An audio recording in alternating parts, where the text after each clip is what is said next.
जो अभी करंटली वहां पढ़ा रहे हैं उसमें असिस्टेंट प्रोफेसर टोटल है 154, 154 एसोसिएट प्रोफेसर हैं। असिस्टेंट प्रोफेसर्स का जो एवरेज एक्सपीरियंस निकल के आ रहा है, जैसे कि मैंने बताया सबसे कम एक्सपीरियंस होता है वो है 11 सालों का। एसोसिएट प्रोफेसर्स का जो एक्सपीरियंस है वो 15 सालों का। प्रोफेसर तो एनआईआरएफ में जो इन्होंने प्लेसमेंट का डेटा सबमिट किया हुआ है उस पर एक बार देखते हैं।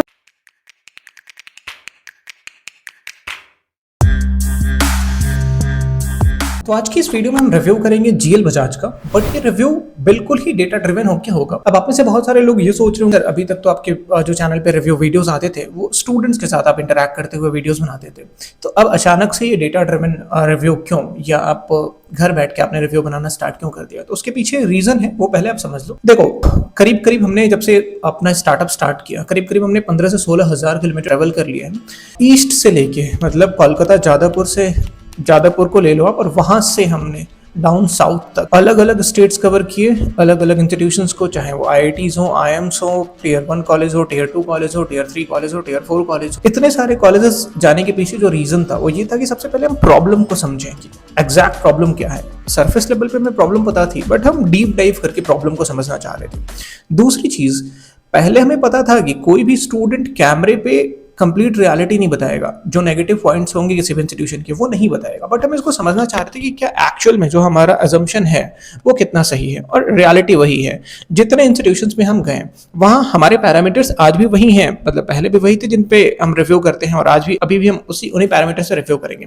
बट जो प्रॉब्लम हमें दिखी वहाँ पे, स्टूडेंट्स 99.99% जो अगर आप देखोगे किसी भी रिव्यू वीडियो को उठा के, मेजॉरिटी चीजें अच्छे ही बताते हैं, और उसके पीछे बहुत वाजिब फैक्ट भी है, मतलब फैक्टर भी है, क्योंकि अगर आप ही किसी इंस्टीट्यूशन में पढ़ाई कर रहे हो और आपसे कैमरे पे कोई डिस्कशन करे तो जो नेगेटिव्स भी होंगे उस कॉलेज के वो बताने से आप हिचकोगे, क्योंकि होगा क्या कि मतलब इतनी फ्रीडम है नहीं, मतलब फ्रीडम ऑफ स्पीच तो है इंडिया में, बट इंस्टीट्यूशनल लेवल पे इतना फ्रीडम ऑफ स्पीच स्टूडेंट्स को नहीं दिया जाता है। अगर उन्होंने कुछ नेगेटिव्स बताया तो फिर उनके ऊपर एक्शन हो जाएगा, और हमने देखा ऐसे बहुत सारे स्टूडेंट्स ने बताया कि उनके ऊपर कुछ स्टूडेंट्स ने लिंक्डइन से रीच आउट किया था और उन्होंने रियलिटी बताई और उनके बाद उनके ऊपर एक्शन हो गया। तो ये चीज हमें पहले से पता था कि स्टूडेंट्स कभी भी कंप्लीटली, वो चाहे भी तो भी कंप्लीटली अनबायस्ड होकर रिव्यू नहीं दे पाएंगे। तो डे वन से हमारा स्टैंड यही है कि एकमात्र जो तरीका है किसी भी इंस्टीट्यूशन को जज करने का या उसके बारे में कंप्लीट इंफॉर्मेशन लेके उसके बारे में राय बनाने का, वो केवल और केवल डेटा है। तो अब अभी से जो हम एक सीरीज स्टार्ट करने जा रहे हैं जिसमें हम कोशिश ये करेंगे कि इंडिया के जितने भी इंस्टीट्यूशन है सबका हम रिव्यू करें, वो भी डेटा ड्रिवन होके। इससे होगा क्या, आपको देखने को मिलेगा कि कितनी कम अवेलेबिलिटी है डेटा की, और किस तरीके से डेटा की स्कैर्सिटी या ओपेसिटी की वजह से एक पूरा इकोसिस्टम है जो स्टूडेंट्स को बेवकूफ बनाने का काम करता है। डिसइंफॉर्मेशन, मिस इन्फॉर्मेशन भी नहीं, डिसइंफॉर्मेशन, डेलिबरेटली जानबूझ के गलत इन्फॉर्मेशन स्टूडेंट्स के बीच स्प्रेड करके और स्टूडेंट्स को ट्रैप करता है। तो अब आप एक एक करके एक एक इंस्टीट्यूशन का देखोगे कि डेटा कैसे, कितना लिमिटेड डेटा अवेलेबल कराया जाता है, और कुछ सेंस में तो आप ये भी देखोगे कि डेटा अवेलेबल ही नहीं कराया जाता है। तो चलिए आज से स्टार्ट करते हैं इस पूरे रिव्यू को। कुछ पैरामीटर्स हमने बनाए हुए, एक हैंडबुक भी क्रिएट किया हुआ है, उस हैंडबुक का लिंक मैं आपको दे दूंगा। अब इसमें आपसे क्या सपोर्ट चाहिए होगा, आपसे एक्टिव पार्टिसिपेशन की जरूरत होगी। अदरवाइज मतलब ये केवल वीडियो बनाना, वीडियो देखना, ये मोटिव है ही नहीं इस चैनल का।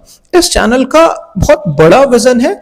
विजन ये है कि इंडिया में एब्सोल्यूट ट्रांसपेरेंसी ले आई जाए हायर एजुकेशन सेक्टर में, और इसमें आपके एक्टिव पार्टिसिपेशन के बिना नहीं हो पाएंगी चीजें। अब आप इन वीडियोस को देखोगे कितना कम डेटा अवेलेबल कराते हैं इंस्टीट्यूशंस, और आप, जो कि आपका राइट टू इन्फॉर्मेशन है, एक फंडामेंटल राइट है, और अभी हम यूजीसी के एक नोटिफिकेशन पर भी आएंगे, वो भी एक इंटरेस्टिंग वाकया हुआ, उसके बारे में भी डिस्कशन करेंगे।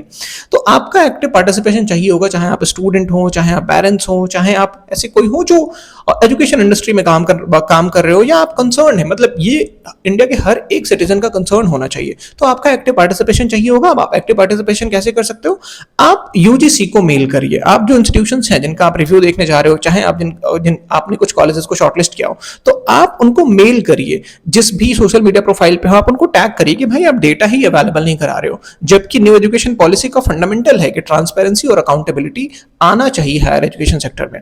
तो अब एक एक करके आप देखो देखोगे कि कितना लिमिटेड डेटा अवेलेबल कराते हैं इंस्टीट्यूशंस, और आप हमारे साथ एक्टिवली जुड़िए, एक्टिवली जुड़ के डेटा का डिमांड करना स्टार्ट करिए, क्योंकि ट्रांसपेरेंसी से ही हम चीजों को ठीक कर पाएंगे। मैक्रो लेवल पे आप देखते हो तो आप मतलब आपको क्लियर दिखता होगा कि यार क्वालिटी एजुकेशन नहीं है, मतलब प्लेसमेंट्स नहीं होते हैं। जब आप माइक्रो लेवल पे जाकर देखते हो, आप इंस्टीट्यूशन लेवल पे जाकर देखते हो, तो हर इंस्टीट्यूशन अपने बारे में अच्छा क्लेम करता है। तो अब इस चीज को हम अनकवर करने जा रहे हैं, एक एक इंस्टीट्यूशन का कंप्लीट डेटा ड्रिवन होके।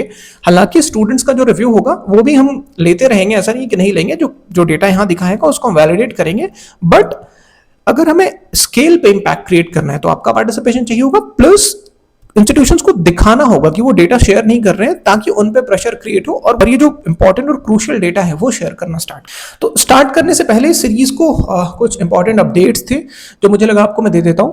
तो पहला इंपॉर्टेंट अपडेट, हमने एक बहुत मेजर माइलस्टोन अचीव कर लिया है, 10,000 सब्सक्राइबर्स बहुत कम टाइम में। हालांकि मैं किसी भी वीडियो में बोलता नहीं हूं एक्टिवली सब्सक्राइब करने के लिए, बट अब आपकी रिस्पॉन्सिबिलिटी है कि आप चैनल को सब्सक्राइब करें, जो कि यूट्यूब का एल्गोरिथम इस तरीके से काम करता है। आप कमेंट्स करें, लाइक करें और अपनी एक रिस्पॉन्सिबिलिटी ले, जो कि जो हम चेंज ले आने की कोशिश कर रहे हैं वो एक बहुत बड़ा ड्रीम है कि इंडिया के हर एक स्टूडेंट को क्वालिटी एजुकेशन, वो भी अफोर्डेबल रेट पे प्रोवाइड कराना। अब इसमें आपके बिना एक्टिव पार्टिसिपेशन से नहीं होगा, तो आप सवाल पूछिए इंस्टीट्यूशन से, चैनल को सब्सक्राइब करिए। ये कोई नॉर्मल यूट्यूब चैनल या यूट्यूब के हम बस वीडियो बना रहे हैं, इसके पीछे एक बहुत बड़ा विजन है, एक बहुत बड़ा मिशन है जो 70-75 सालों में नहीं हो पाया है, वो अचीव करने की हम कोशिश कर रहे हैं। और जिनके अगेंस्ट हम फाइट कर रहे हैं वो एक बहुत बड़ा पावरफुल लॉबी है, इसमें बहुत सारे स्टेक होल्डर्स हैं, उसमें इंस्टीट्यूशंस हैं, मेजॉरिटी ऑफ प्राइवेट इंस्टीट्यूशंस हैं, गवर्नमेंट का भी हाल आप देख रहे हो, गवर्नमेंट कॉलेजेस का हाल क्या है, आप किसी से छुपा हुआ नहीं है। बट दिक्कत ये है कि प्रॉब्लम है, बट वो प्रॉब्लम आंखों के सामने नहीं दिखती है। जब आप एक यूनिट लेवल पे कॉलेज को आप लेट्स से कि एनालाइज करने जाते हो, लेट्स से कि आपने एक कॉलेज शॉर्टलिस्ट किया, अब उसके बारे में आप इन्फॉर्मेशन लेने जाते हो तो आपको कुछ भी नहीं मिलता है। एक होता है कि इन्फॉर्मेशन नहीं मिलना, दूसरा होता है इन्फॉर्मेशन गलत तरीके से देना। हर कॉलेज के बारे में जो भी मेजॉरिटी ऑफ प्राइवेट कॉलेजेस हैं और जो कैपेबल हैं कंसल्टेंसी पे करने के लिए, उन्होंने इन्फ्लुएंसर से टाई अप कर रखा है, उन्होंने कॉलेज डिस्कवरी जो प्लेटफॉर्म्स हैं उनसे टाई अप कर रखा है, कंसल्टेंट से टाई अप कर रखा है। तो सही इन्फॉर्मेशन तो अवेलेबल है ही नहीं, बट गलत इन्फॉर्मेशन को डेलिबरेटली प्रोपेगेट किया जाता है और बहुत बड़े स्केल पे स्प्रेड किया जाता है। और ये इंपॉर्टेंट क्यों हो गया, क्योंकि अब यूजीसी ने अलाउ कर दिया है 1 साल में 2 बार एडमिशन। तो अब ये धंधा और बड़ा होने वाला है, ये खेल और बड़ा होने वाला है, ये प्रॉब्लम और एम्पलीफाई होकर आने वाला है। तो अब आपकी रिस्पॉन्सिबिलिटी है कि आप साथ जुड़िए, साथ जुड़ के इस मुहिम का पार्ट बनिए और एक्टिवली पार्टिसिपेट करिए। तो वीडियो को फॉर्मली स्टार्ट करने से पहले 1-2 मेजर अपडेट्स हैं जो मैं आपको दे देता हूं। पहली चीज 10,000 का माइलस्टोन, 10,000 सब्सक्राइबर का माइलस्टोन हमने अचीव किया। बहुत बड़ी बात है हमारे लिए, लोगों के लिए मिलियंस बहुत छोटे होते हैं, हमारे लिए 10,000 एक बहुत बड़ा नंबर है, क्योंकि जिस तरीके का कंटेंट हम क्रिएट करते हैं, एक तरीके से आप ये कह लो कि कल्चरल रेवोल्यूशन ले आने की कोशिश हम कर रहे हैं, माइंडसेट में शिफ्ट ले आने की कोशिश कर रहे हैं हम, क्योंकि आज डेटा का ना होना एक नॉर्मल है। आज स्टूडेंट्स को मिसलीड करना, बेवकूफ बना के एडमिशन कराना नॉर्मल है। सोसाइटी ने उस चीज को एक्सेप्ट कर लिया है। हम उस मूल अवधारणा को चैलेंज कर रहे हैं। हम हर एक स्टूडेंट को, उनके पेरेंट्स को जगाने की कोशिश कर रहे हैं कि नहीं, ये नॉर्मल नहीं है, तुक्के से एडमिशन लेना नॉर्मल नहीं है। तो ये एक बहुत चैलेंजिंग टास्क है और ये सोसाइटी की कंडीशनिंग इस तरीके से कर दी गई है इतने सालों से निकले। अगर आप एनआईआरएफ पार्टिसिपेशन की बात करो, एनआईआरएफ में कॉलेजेस को एटलीस्ट कुछ डेटा देना होता है, उसमें 13 से 14% ही कॉलेजेस पार्टिसिपेट करते हैं और इंस्टीट्यूशंस पार्टिसिपेट करते हैं। तो ये नॉर्मल ट्रेंड है इंडिया में, इसको हम तोड़ने की कोशिश कर रहे हो। तो आप समझ सकते हो कि जो चीज सोसाइटी में घर करके बैठी हुई है, जो चीज लोगों को नॉर्मलाइज कर दी गई है, जिस सोसाइटी की कंडीशनिंग ऐसी कर दी गई है कि आप सवाल मत पूछो, इंफॉर्मेशन मत लो इंस्टीट्यूशंस के बारे में, उसको हम चैलेंज कर रहे हैं। तो इसमें टाइम लगेगा, हमें पता है, बट आपको जागना होगा। तो आपकी रिस्पॉन्सिबिलिटी है कि अब आप एक्टिव पार्टिसिपेट करिए। और थैंक यू आपका, आपने 10,000 जो सब्सक्राइबर का माइलस्टोन है वो अचीव करने में हेल्प की, और कांग्रेचुलेशंस आपको भी, क्योंकि ये आपकी ही वजह से हो पाया है। तो फॉर्मली स्टार्ट करते हैं इस रिव्यू वीडियो को। तो जेल बजाज के साथ इस कॉलेज रिव्यू वीडियो को स्टार्ट करते हैं। पहले आप स्ट्रक्चर समझ लो कि अब रिव्यूज होंगे कैसे। सबसे पहले हमने कुछ पैरामीटर्स डिफाइन किए हुए हैं जिसपे हम कॉलेजेस का रिव्यू करेंगे। अब कंप्लीट जो पैरामीटर्स हैं उसका लिंक मैं आपको शेयर कर दूंगा। मैं बेसिक जो बिल्कुल फंडामेंटल लेकिन बहुत इंपॉर्टेंट पैरामीटर्स हैं उनको कवर करूंगा, और आप देखोगे कि डेटा अवेलेबल है या नहीं अवेलेबल है, और अगर अवेलेबल है तो कितना अवेलेबल है, और क्या उस डेटा के बेसिस पे आप डिसीजन ले सकते हो। जितना भी इंफॉर्मेशन अवेलेबल होगा वो मैं आपके सामने रखने की कोशिश करूंगा। देखिए आप कि क्या आप इस डेटा के बेसिस पे डिसीजन ले सकते हैं, और सवाल पूछना स्टार्ट करिए। तो जो पैरामीटर्स हमने बनाए हुए हैं, एक बार आप अपने स्क्रीन पे देखते चलो। हमने एक कंप्लीट हैंडबुक बनाया हुआ है, इसका लिंक मैं आपको दे दूंगा। आप इसको डाउनलोड कर सकते हो और आप इंस्टीट्यूशन से डिमांड करिए कि आप जो ब्रोशर बनाते हो जिसमें आप केवल ग्लोरीफाई करते हो चीजों को, आप स्पेसिफिक्स में जाके चीजों को दिखाइए। तो इस ब्रोशर का जो इस हैंडबुक का जो लिंक है वो मैं आपको शेयर कर देता हूं, इसको आप डाउनलोड करें एंड इंस्टीट्यूशन से डिमांड करें कि जो आप अपना ब्रोशर बना रहे हो उसको आप इसके अराउंड में बनाइए, इन सवालों का जवाब देते हुए बनाइए। तो फॉर्मली स्टार्ट करते हैं इस वीडियो।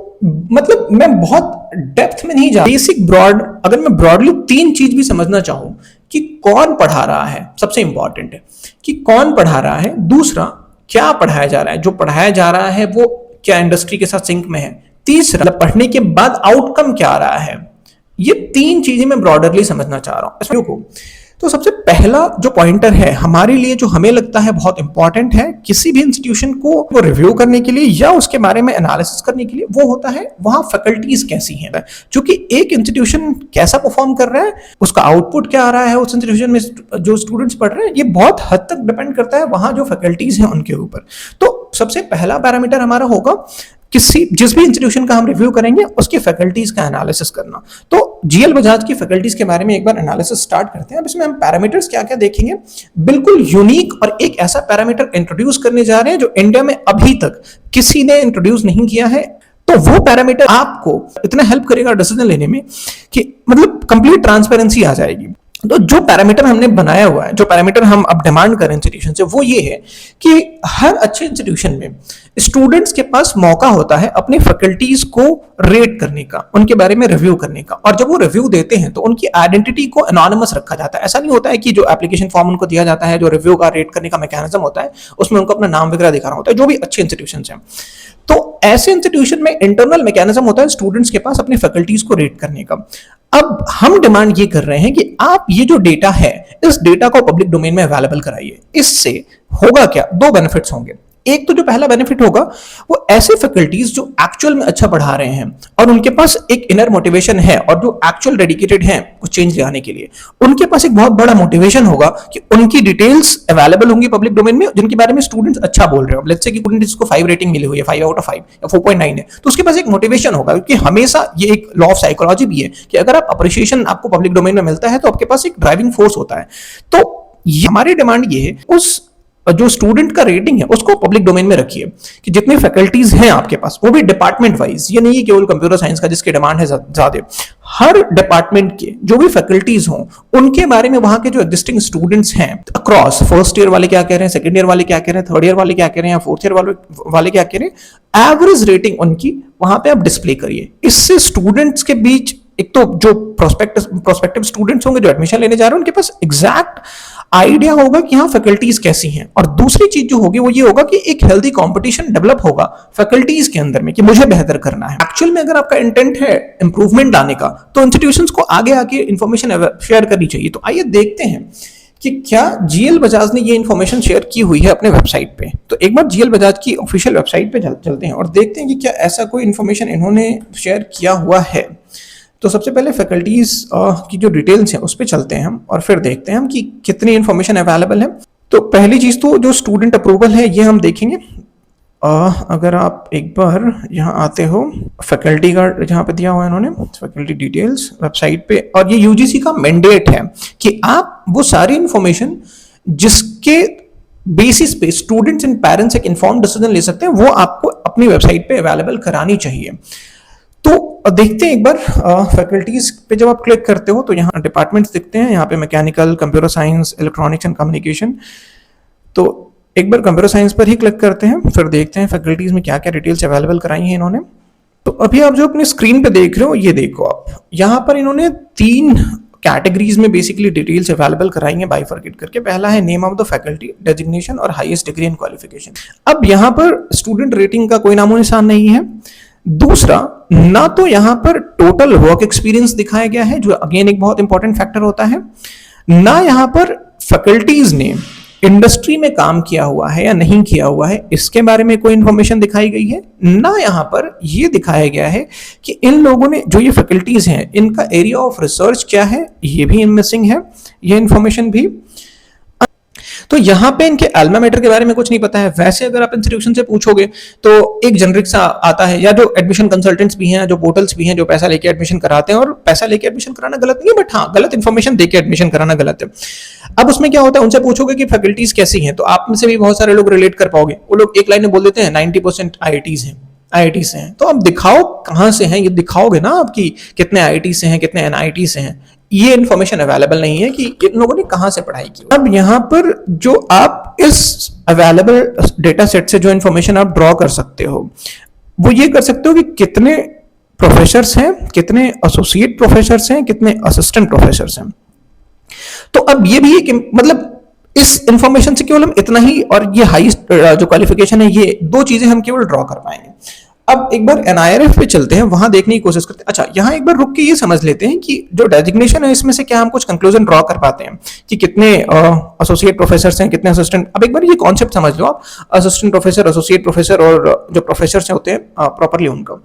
तो अगर आप समझना चाहो तो जो असिस्टेंट प्रोफेसर होते हैं, अगर आप टीचिंग फील्ड में समझना चाहो तो असिस्टेंट प्रोफेसर एक तरीके से आप ये कह लो कि जो सबसे जूनियर मोस्ट पोजीशन होती है टीचिंग डोमेन में, वो होता है। ठीक है, उसके बाद आता है असिस्टेंट प्रोफेसर, सबसे जूनियर मोस्ट पोजीशन ले लो आप, जिनके पास वर्क एक्सपीरियंस कम होता है। उसके बाद आते हैं एसोसिएट प्रोफेसर्स, उसके बाद प्रोफेसर्स होते हैं। तो जितने ज्यादा प्रोफेसर्स होंगे उतना बेहतर आप कह सकते हो कि फैकल्टीज होंगी वहां पे, उतना ज्यादा उनके पास एक्सपीरियंस होगा रिसर्च का। मतलब प्रोफेसर्स के पास सबसे ज्यादा एक्सपीरियंस होता है, उसके बाद आप ले लो जो एसोसिएट प्रोफेसर्स होते हैं उनके पास, एंड देन असिस्टेंट प्रोफेसर्स के पास। तो अब एक बार देखते हैं कि इनके पास कितने असिस्टेंट प्रोफेसर्स हैं, कितने एसोसिएट प्रोफेसर्स हैं। ये एक बार डेटा देखते हैं कंप्यूटर साइंस डिपार्टमेंट में। तो यहाँ पे 7 केवल प्रोफेसर्स हैं। उसके बाद एसोसिएट प्रोफेसर्स जो हैं वो 2 एसोसिएट प्रोफेसर्स दिख रहे हैं, एंड देन उसके बाद जितने भी और फैकल्टीज हैं वो सारी की सारी असिस्टेंट प्रोफेसर्स हैं। अब एक कंपैरिजन मैं आपको करके दिखाता हूं कि एक जो एमिनेंट इंस्टीट्यूशन होता है वहां सिनेरियो क्या है। यहां केवल 7 professors, 2 associate professors and majority assistant professors, मतलब जो अभी नए हैं टीचिंग फील्ड में comparatively associate professors and professors के कंपैरिजन में। अब आप IIT बॉम्बे पे आओ, इन लोगों ने अपने फैकल्टीज, और फैकल्टीज क्यों इतना इंपॉर्टेंट होती है, यहां आप देख रहे हो GL बजाज का जो फैकल्टीज को दिखाने का तरीका है, और यहां देखो आप IIT बॉम्बे। मैं IIT बॉम्बे को GL बजाज से कहीं से भी कंपेयर नहीं कर रहा हूं, मैं बस ये दिखा रहा हूं कि फैकल्टीज कि डेटा को आपको कैसे दिखाना चाहिए और ये ट्रांसपेरेंसी के लिए कितना इंपॉर्टेंट है। यहां UGC का मैंडेट ये भी है कि आपको जो फैकल्टीज है उनका फोटो भी दिखाना है। तो अब IIT बॉम्बे की एक बार वेबसाइट पे आते हैं। अब यहां पर अगर आप देखो तो जो टोटल प्रोफेसर्स हैं यहां पे, वो देखो अब कैसे डिफरेंस आ रहा है, ये देखते चलो आप। यहां प्रोफेसर्स का नंबर देखो 312, एसोसिएट प्रोफेसर्स 167, असिस्टेंट प्रोफेसर्स 210। यहां प्रोफेसर्स का काउंट कितना है, इस वजह से डिफरेंस आ जाता है। अब अगर आप यहां आके देखो कि एक्चुअल में किस फॉर्मेट में डेटा दिखाना चाहिए, तो अगर मैं कंप्यूटर साइंस डिपार्टमेंट पे जाके दिखाऊं आपको, जो IIT बॉम्बे का कंप्यूटर साइंस, मैं कंपेयर नहीं कर रहा हूं, मैं बार बार बता रहा हूं, मैं बस डेटा दिखाने का तरीका आपको बता रहा हूं कि किस तरीके से आप डेटा को दिखाओ, क्योंकि फैकल्टीज का डिटेल्स होना बहुत इंपॉर्टेंट। ना तो यहां पर यह दिखाया हुआ है GL बजाज ने कि इन लोगों का एल्मा मैटर क्या है, मतलब कहां से पढ़ाई की हुई है इन्होंने, ये तक नहीं दिखाया हुआ कि एजुकेशनल बैकग्राउंड क्या रहा है इन लोगों का, जो भी फैकल्टीज हैं। मतलब कंप्लीट एजुकेशनल बैकग्राउंड दिखाना चाहिए, जो इन्होंने रिसर्च किया है, किस डोमेन में रिसर्च किया है या किस डोमेन में रिसर्च कर रहे हैं, वो दिखाना चाहिए। तो अगर आप सैंपल अगर आप देखना चाहो तो देखो, ये है प्रॉपर फॉर्मेट दिखाने का। कंप्यूटर साइंस डिपार्टमेंट देखिए, अगर आप देख रहे हो तो यहां पहले फोटोज लगे हुए हैं, उसके बाद एक किसी का ओपन करते हैं, डॉक्टर पुष्पक भट्टाचार्य का ही वो ओपन करते हैं प्रोफाइल। देखिए आप, डिटेल में चीजों को दिखाया गया है। अगर आप देख, मतलब एक एक इंफॉर्मेशन कितने डिटेल में दिखाई गई है, देख रहे हो आप, पर्सनल इंफॉर्मेशन से, जो कि बहुत इंपॉर्टेंट है हम लोग के अकॉर्डिंग। तो फैकल्टीज बहुत इंपॉर्टेंट रोल प्ले करती है। तो यहाँ देखो आप, एजुकेशनल क्वालिफिकेशन के लिए कितने डिटेल में इन्होंने दिखा रखा है, पेटेंट्स क्या क्या फाइल किए हुए हैं, कंप्लीट डिटेल्स इन्होंने अवेलेबल करा रखा है। और यहां पर आप देखो तो आप, मतलब ये इनकम्प्लीट डेटा है, केवल 3 फॉर्मेट में। अच्छा, NIRF पे हम गए, NIRF का हमने इनका जो डेटा है वो उसका एनालिसिस हमने किया, उसके बेसिस पे जो हमें इंफॉर्मेशन मिली, वहां इन्होंने फैकल्टीज की डिटेल्स दी हुई हैं कुछ। जो थोड़ा डिटेल में है, ठीक है। तो जो अब ये कंप्यूटर साइंस का नहीं है, ये ओवरऑल जो दिया हुआ है इन्होंने, उसके बेसिस पे मैं आपको बता रहा हूँ जो NIRF है जीएल बजाज का, उसके अकॉर्डिंग। अब इसमें इन्होंने क्या दिखाया हुआ है, ये देखिए आप, ये है जीएल बजाज का, आप अपने स्क्रीन पे अभी 2024 का डेटा देख रहे हो जीएल बजाज का, ठीक है। अब इसमें आई डोंट नो इन्होंने ऐसा क्यों किया है कि जिन फैकल्टीज ने छोड़ भी दिया है उनकी भी डिटेल्स इन्होंने दी हुई है। इन्होंने टोटल फैकल्टीज जो दिखाई हुई हैं वो दिखाई हुई हैं टोटल 369। अब इसमें वो डिटेल्स भी हैं जिन लोगों ने जॉब छोड़ दिया है, इनके अकॉर्डिंग है। जैसे कुछ लोगों ने 2022 में नौकरी छोड़ दी है, कुछ ने 2023 में छोड़ दी है। इन लोगों की भी डिटेल्स इन लोगों ने शेयर किया। हमने कोशिश ये की कि सॉर्ट करके इस डेटा को आपके सामने प्रेजेंट करें। तो जो NIRF का डेटा हमें दिखा, मतलब जो अभी करंटली वहां पढ़ा रहे हैं, उसमें असिस्टेंट प्रोफेसर्स टोटल है 154, 154, एसोसिएट प्रोफेसर्स हैं 40 और प्रोफेसर्स हैं 33। मतलब ये कंप्लीट है जो जीएल बजाज में पढ़ा रहे हैं, जो NIRF का डेटा है इनका। अब इसमें जो असिस्टेंट प्रोफेसर्स का हमने एवरेज एक्सपीरियंस निकाला वो है 11 सालों का। एवरेज की मैं बात कर रहा हूं, जो टोटल को हमने लेकिन जिसमें से एवरेज हमने निकाला, असिस्टेंट प्रोफेसर्स का जो एवरेज एक्सपीरियंस निकल के आ रहा है, जैसे कि मैंने बताया सबसे कम एक्सपीरियंस होता है वो है 11 सालों का। एसोसिएट प्रोफेसर्स का जो एक्सपीरियंस है वो 15 सालों का। प्रोफेसर्स का जो एक्सपीरियंस आ रहा है वो 21 सालों का। अब इसमें कायदे से जो बाइफर्केशन होना चाहिए वो ये होना चाहिए कि इनके पास क्या इंडस्ट्री में भी काम करने का एक्सपीरियंस है, क्योंकि इंडस्ट्रियल एक्सपीरियंस बहुत बड़ा रोल प्ले करता है। अभी यूजीसी ने भी एक इनिशिएटिव स्टार्ट किया प्रोफेसर ऑफ प्रैक्टिस करके, तो इसमें ऐसा कोई डेटा अवेलेबल नहीं है। अब जब किसी के पास रियल लाइफ एक्सपीरियंस होता है तो वो उस तरीके से उस चीज को शेयर कर पाता है और उसका इंपैक्ट अलग होता है। तो ये इनकम्प्लीट इंफॉर्मेशन अवेलेबल है। इसके बेसिस पे जो हम कंक्लूजन ड्रॉ कर पा रहे हैं वो ये है। दूसरा, अब आपके काम की चीजें हैं, मैं ब्रॉड चीजें बता रहा हूं केवल।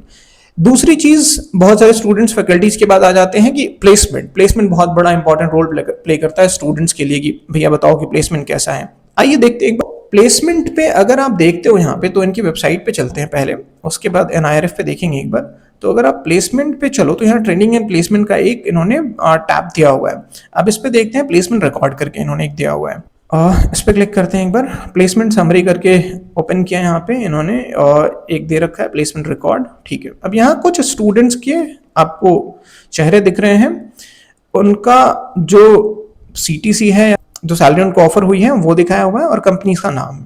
अब देखो यहाँ जो एक रेबटल, जब हम कंप्लीट प्लेसमेंट का डेटा मांगते हैं तो मैक्सिमम इंस्टीट्यूशन का क्या आता है कि प्लेसमेंट एक कॉन्फिडेंशियल चीज है, उस पर हम CTC को डिस्क्लोज नहीं कर सकते हैं। तो ये क्या है फिर कॉन्फिडेंशियलिटी? अगर एक्चुअल में आप उसको लेके सीरियस हो तो कॉन्फिडेंशियलिटी सबके लिए ही सिमिलर रूप में एप्लीकेबल होनी चाहिए। ये नहीं होना चाहिए कि जिसको अच्छा प्लेसमेंट मिला है उसका फोटो आप दिखा दो और बाकियों का प्लेसमेंट मत दिखाओ आप, या फोटोज मत दिखाओ। तो अगर कॉन्फिडेंशियल है CTC, जो कि होता है एज पर इंडस्ट्री, तो उसको आप सबके लिए मान के चलो आप। बट कुछ लोगों का दिखाना और कुछ का ना दिखाना। अब आप प्लेसमेंट पे आओ।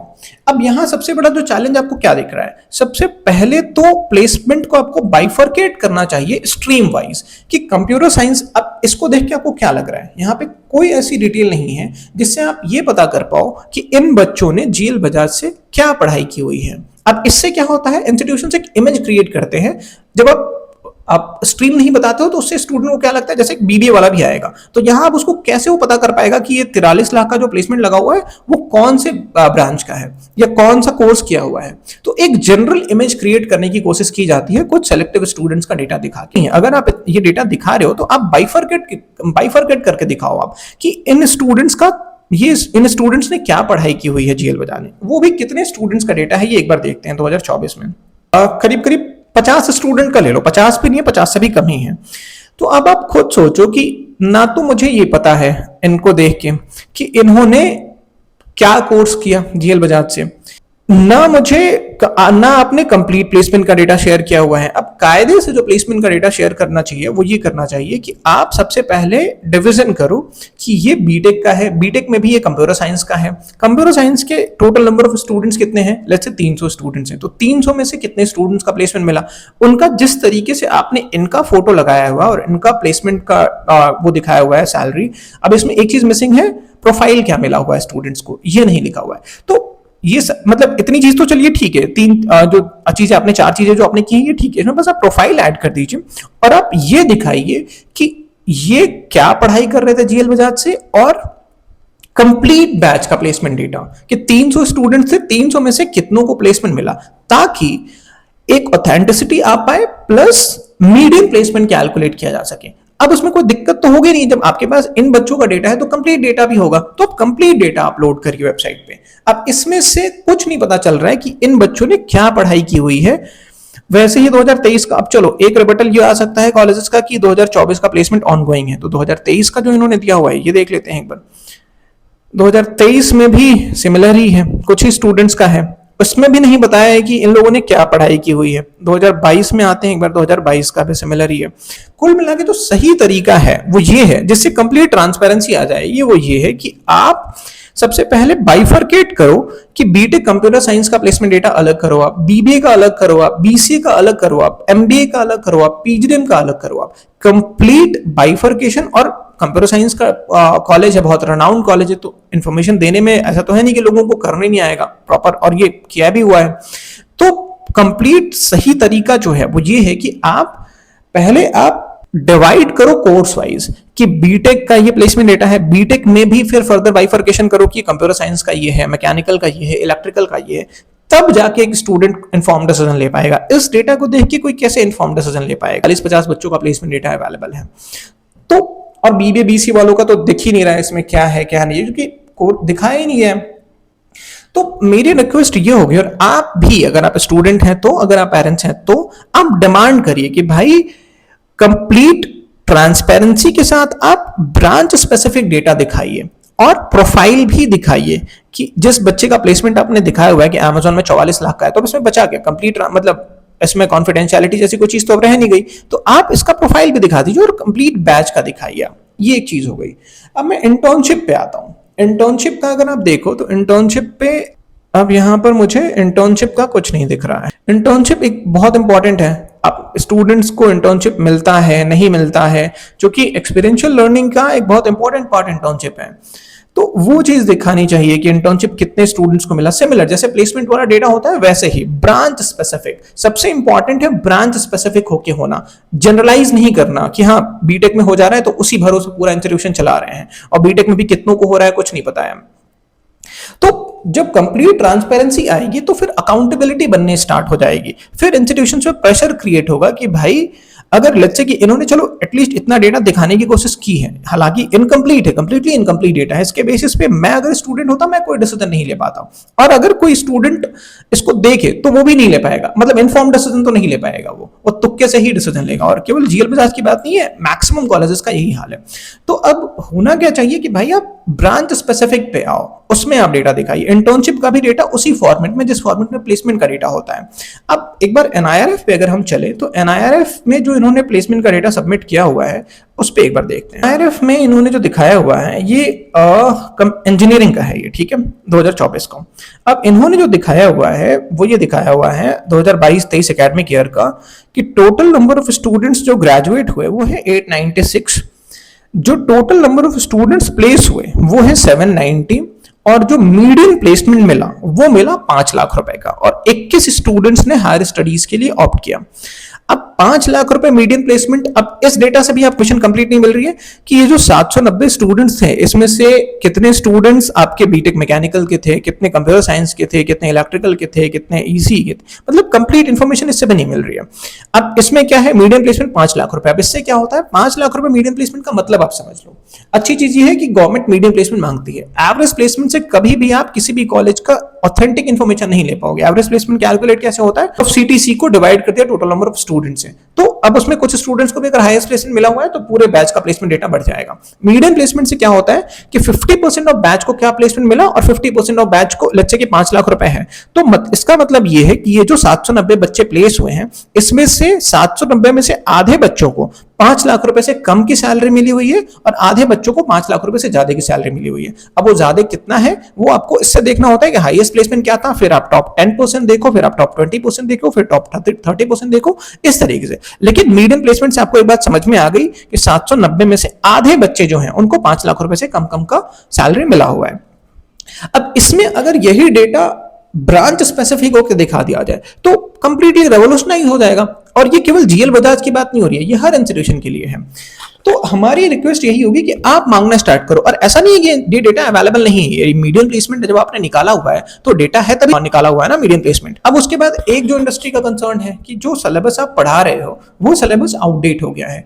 तो अब इसमें कायदे से क्या होना चाहिए, जो इन्फॉर्मेशन में देख रहा था जो नहीं अवेलेबल है, कि आपके यहां पर क्या आपने कोई कमेटी ऐसी बनाई जो सबसे पहले इस चीज को समझे कि आज इंडस्ट्री का ट्रेंड क्या जा रहा है। तो अब आप अगर आप एक्चुअल में वो चीज दिखाना चाह रहे हो, अगर है भी वहां पे, मैं ये नहीं कह रहा हूं चूंकि अब नहीं है डेटा अवेलेबल तो उसके बारे में कोई कंक्लूजन ड्रॉ, मैं बस आपको ये दिखा रहा हूं कि इन्फॉर्मेशन अवेलेबल नहीं है। तो आपको ये दिखाना चाहिए कि हाँ हमने एक कमेटी बनाई जिसमें ये मेंबर्स थे जिन्होंने पिछले 3 सालों में ये रिकमेंडेशंस दिए, जिसको हमने करिकुलम, अब चूंकि पूरे करिकुलम को चेंज कर पाना ये पॉसिबल नहीं है, तो हमने एडिशनल सर्टिफिकेशंस के फॉर्मेट में हमने पहले ये कमेटी थी, इन्होंने ये रिकमेंडेशन दिया कि इस कोर्स को, इस नए कोर्स को इंट्रोड्यूस करना है, उसका हमने ये इंप्लीमेंटेशन किया। तो ये वाला पार्ट भी मुझे मिसिंग दिखा। ये चीज भी हर इंस्टीट्यूशन को दिखानी चाहिए कि आपने अपने कोर्स को इंडस्ट्री के साथ सिंक में रखने के लिए किस तरीके के चेंजेस किए हैं रिसेंटली अपने करिकुलम में।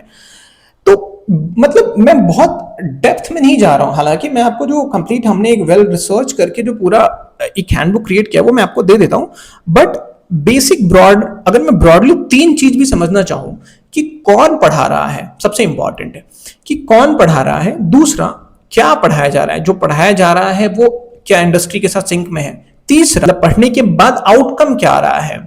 ये 3 चीजें मैं ब्रॉडरली समझना चाह रहा हूं। इसमें बहुत सारे और पैरामीटर्स हैं, जैसे सॉफ्ट स्किल्स को के ऊपर किस तरीके का फोकस है, एक्सपीरियंशियल लर्निंग को लेकर किस तरीके का है, इंटरनेशनल यूनिवर्सिटी के साथ कोई कोलैबोरेशन है कि नहीं है। हालांकि इंटरनेशनल यूनिवर्सिटी के कोलैबोरेशन को लेकर जो मैंडेटरी डिस्क्लोजर है इसका जेल वजाने वहां दिया हुआ है कि हमारा किसी इंटरनेशनल यूनिवर्सिटी के साथ कोई कोलैबोरेशन नहीं है। ये यहाँ पे इन्होंने दिखाया हुआ है, जो मैंडेटरी डिस्क्लोजर है इनका वेबसाइट पे। ये तो जो कंप्लीट हैंडबुक है, अब 3 डेटा जो प्राइमरी चाहिए होता है कि भाई जो फैकल्टीज हैं, अब एक बार मैं इसको सम अप करूं तो क्या ये तीनों डेटा जो बेसिक फंडामेंटल डेटा है क्या ये अवेलेबल है? नहीं ना। तो कंप्लीट फैकल्टीज की डिटेल्स हैं, उसमें कहां से उन्होंने पढ़ाई की हुई है ये मिसिंग है, उन्होंने इंडस्ट्री में काम किया है कि नहीं किया है ये मिसिंग है, इंडस्ट्री में काम किया है तो वर्क एक्सपीरियंस क्या है ये मिसिंग है कंप्लीटली, रिसर्च का उनका फील्ड क्या रहा है ये कंप्लीटली मिसिंग है, स्टूडेंट का उनके बारे में क्या फीडबैक है ये मिसिंग है, प्लेसमेंट का डेटा कुछ सेलेक्टिव स्टूडेंट्स का अवेलेबल है, complete placement branch specific student specific होके नहीं प्रोवाइड किया गया है, करिकुलम को इंडस्ट्री के साथ अपग्रेड करने के लिए क्या इनिशिएटिव्स लिए गए हैं ये इंफॉर्मेशन अवेलेबल नहीं है, कि जो कमेटीज आपने बनाई है, जो बॉडीज आपने बनाई वहां पे एक्सपर्ट कमेटीज हो गई या कोई रिसर्च आपने कराया। एम्प्लॉयबिलिटी एक बहुत बड़ा कंसर्न है, एम्प्लॉयबिलिटी को लेके क्या आपने कोई रिसर्च कराया स्टूडेंट्स के बीच में, उसका आउटकम क्या रहा, आपने एम्प्लॉयबिलिटी के गैप को मैच करने के लिए किस तरीके से किया। अगर जीएल बजाज कोई रिप्रेजेंटेटिव देख रहे हैं तो आप, और आपके पास ये सारी चीजें दिखाने को हैं, तो डेफिनेटली आप रीच आउट कर सकते हैं हमें, हम एक बार बैठ के डिटेल में इन सारे सवालों के जो हैंडबुक है वो आप भी डाउनलोड कर सकते हैं, या कोई दूसरा इंस्टीट्यूशन भी देख रहा है, केवल जीएल बजाज के लिए नहीं है ये, तो आप एक बार अब हमें रीच आउट कर सकते हैं, हम डिटेल में आपका भी पक्ष समझेंगे, लेकिन वो इफेक्टिव तरीका नहीं है। अगर आपने चीजें की हुई हैं तो आप उसको वेबसाइट पे अपडेट करिए, और एटलीस्ट ये जो फंडामेंटल जो सवाल हैं, फैकल्टीज की कंप्लीट डिटेल्स होना, प्लेसमेंट का कंप्लीट डिटेल्स होना, कंप्लीट डेटा होना, ये चीजें तो आपको अपडेट करनी चाहिए जो कंप्लीटली मिसिंग है वेबसाइट से। और ये यूजीसी का मैंडेट है कि आप हर वो इंफॉर्मेशन, मैं यूजीसी ने अभी, मैं बहुत खुश हुआ था, अब यूजीसी पर भी मैं आता हूँ, यूजीसी ने एक हाल फिलहाल में सर्कुलर जारी किया, हमने बहुत सारे मेल्स किए यूजीसी को, ये सर्कुलर जारी होने से पहले, कि आप, चूंकि ट्रांसपेरेंसी ही अकाउंटेबिलिटी तय करती है और बिना इंफॉर्मेशन के कोई डिसीजन नहीं लिया जा सकता, तो हमने बहुत सारे मेल्स यूजीसी को भी किए थे, बहुत सारा मेल हमने एजुकेशन मिनिस्टर जो है उनको किया हुआ था। तो एक सर्कुलर हाल फिलहाल में जारी किया यूजीसी ने, ये इन्होंने 10 जून को जारी किया था, और इन्होंने ये जो सर्कुलर है उसमें कहा कि आप सारी वो इन्फॉर्मेशन जो स्टूडेंट्स को रिक्वायर्ड होती है इन्फॉर्म डिसीजन लेने के लिए वो अवेलेबल कराइए। अब हम बहुत खुश हो गए इस सर्कुलर से कि भाई अब तो चलो ट्रांसपेरेंसी आएगी। और अगर आप इनका सर्कुलर देखो और पढ़ो तो स्टार्ट ही ये लोग करते हैं, national education policy 2020 emphasizes transparent self disclosure by higher education institutions और public self disclosure by HEIs in fact is one of the fundamental principles of the policy। अब इन्होंने कुछ पैरामीटर्स यहाँ दिए कि इन पैरामीटर्स के ऊपर आप इंफॉर्मेशन अवेलेबल कराइए। हालांकि आज 10 तारीख को इन्होंने दिया था, 20 दिन के करीब करीब में हो गए, बट आप देख रहे हो कि इन्फॉर्मेशन, ये सारा इन्फॉर्मेशन अवेलेबल नहीं कराया गया है। खास करके जो फैकल्टीज वाली डिटेल्स थी कि फोटो के साथ आपको दिखाना है, वो नहीं दिख रहा है।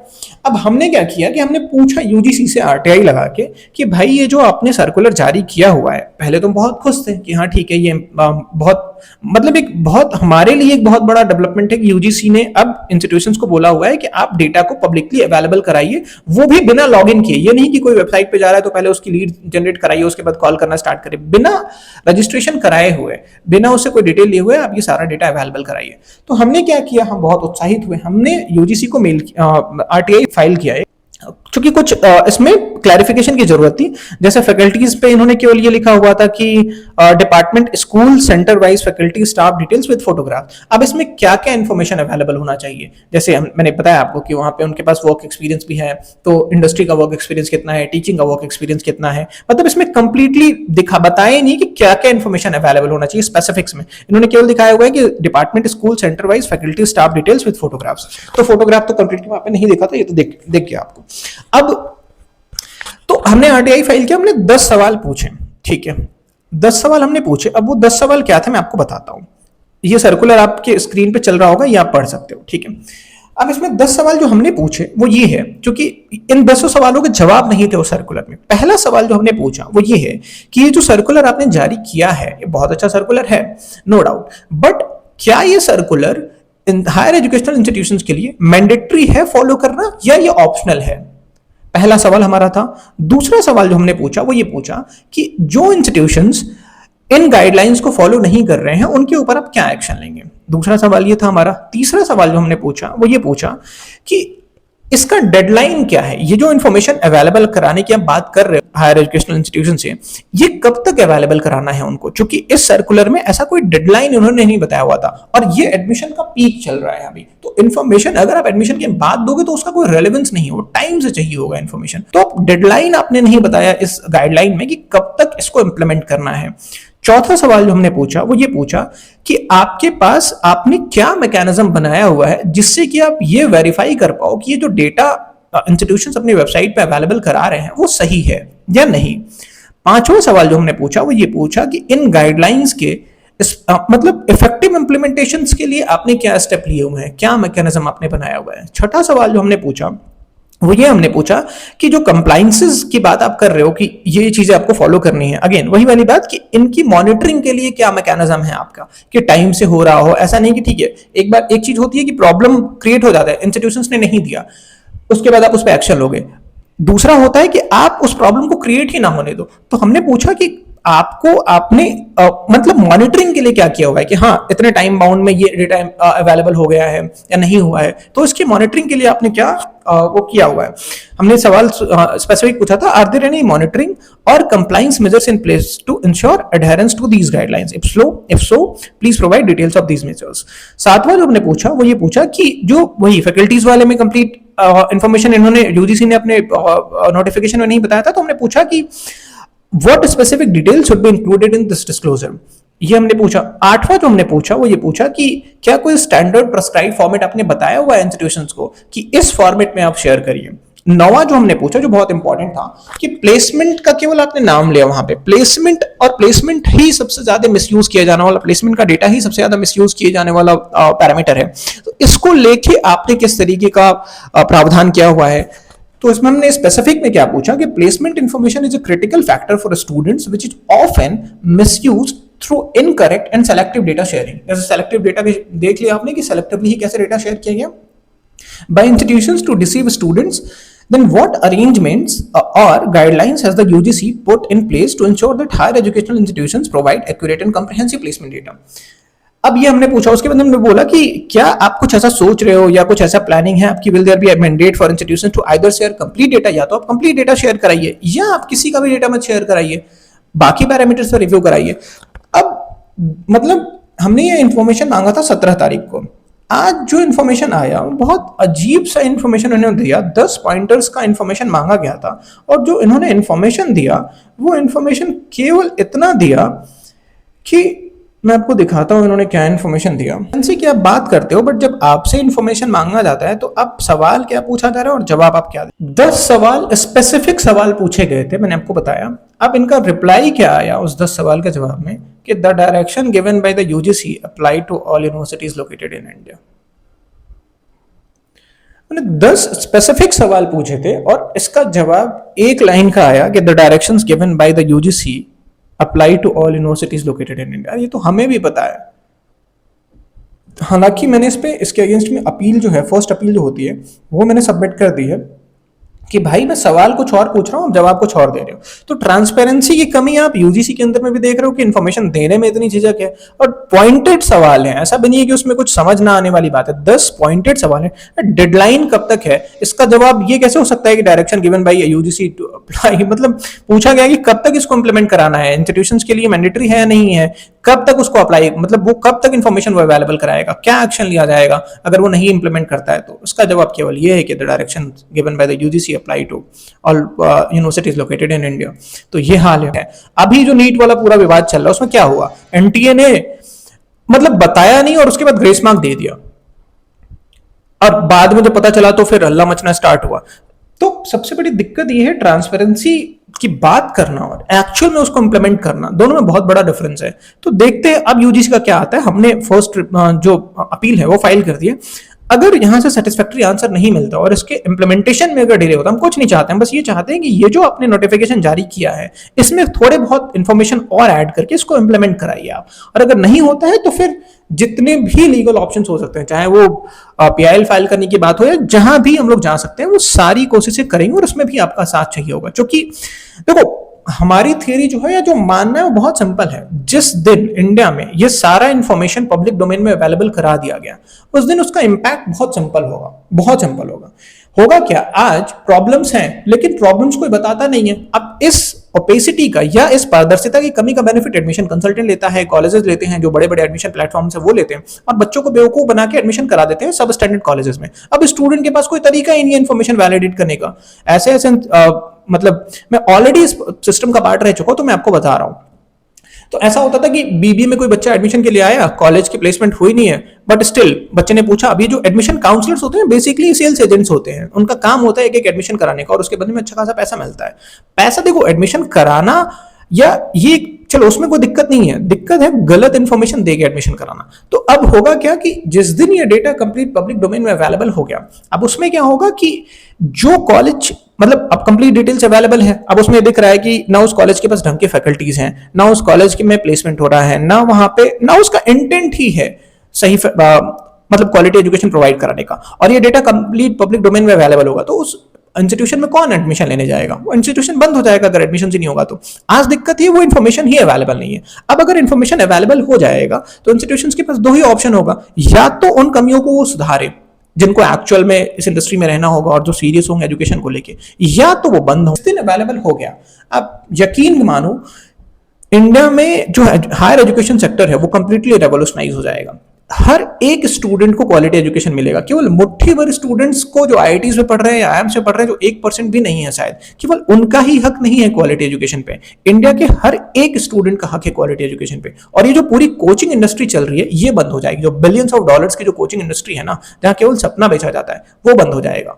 आपको पता है कि एमबीबीएस में सीट 1,20,000 या 1,30,000 ही है, तो 22 लाख बच्चा क्या कर रहा है। अगर आप स्किल बेस्ड एजुकेशन स्टूडेंट्स को प्रोवाइड कराना स्टार्ट कर दो और हर इंस्टीट्यूशन में क्वालिटी एजुकेशन मिलना स्टार्ट हो जाए, कोचिंग इंडस्ट्री वैसे ही खत्म हो जाएगी। जो सपना बेचा जा रहा है वो वैसे ही बंद हो जाएगा जा रहा है।